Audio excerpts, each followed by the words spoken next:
Good morning. Welcome to the market, where hope goes to get liquidated. Every rally this month, sold. Not dipped, not consolidated, sold like a yard sale where everything must go, including your optimism. And until something actually changes, this one will get sold too. Overnight, futures are up a point. Fantastic. They were up yesterday too. And then New York showed up, looked around, and said, yeah, no. That's March. That's the tape. Now let's talk about the magic trick. Overnight liquidity is thin, like gas station sushi thin. So when a headline hits at 2 a.m., progress, talks, optimism, the market floats higher on fumes. Then 9:30 hits. Real volume, real money, real adults enter the room, and what do? They sell it. Portfolio managers, myself included, are treating overnight strength like the emergency exit door on a crashing plane. You don't ask questions, you just go. Meanwhile, geopolitics has decided subtlety is overrated. Iran hits a major oil refinery. Israel responds by hitting a petrochemical plant in Tabriz. We are now, officially, in energy on energy warfare, which is a polite way of saying the global economy just stepped on a rake. Crude is holding above $103. And here's the problem. At 103, the market is still pricing in adults re-entering the room.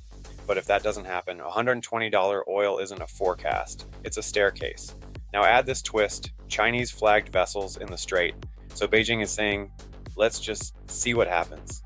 A bizarre situation where the strait is selectively open, like a nightclub with a confusing dress code. Does that ease supply concerns? Not really. The International Energy Agency is calling this the largest oil shock in history, which is impressive because history has had some very bad days. Meanwhile, back in equity land, the Mag 7 are all down on the year. Microsoft down big, Apple down, the whole gang bleeding, and yet the average stock in the S&P is barely down. So what does that tell you? This isn't a broad collapse. This is a leadership crisis. The generals are down. The soldiers are just confused. Market breadth confirms it. Less than 20% of stocks are above their 50-day moving average. In January, 70%. That's not a pullback. That's participation leaving the building. Now let's talk about something nobody wants to make sexy. Helium. Yes, helium. The thing that makes balloons fun also makes semiconductors possible. No helium, cox, no chips. No chips, no AI revolution, no AI revolution. Suddenly, those trillion-dollar valuations look ambitious. Helium supply is tightening. So, while everyone is arguing about rate cuts, the real bottleneck might be, do we actually have the gas to make the future? And just when you thought it couldn't get more ironic, the US is still buying Russian oil, which is the geopolitical version of what's, I know he's the villain, but the price is really good. That's not strategy, that's necessity. Now here's the quiet shift that matters more than almost anything. Oil is increasingly being traded in yuan.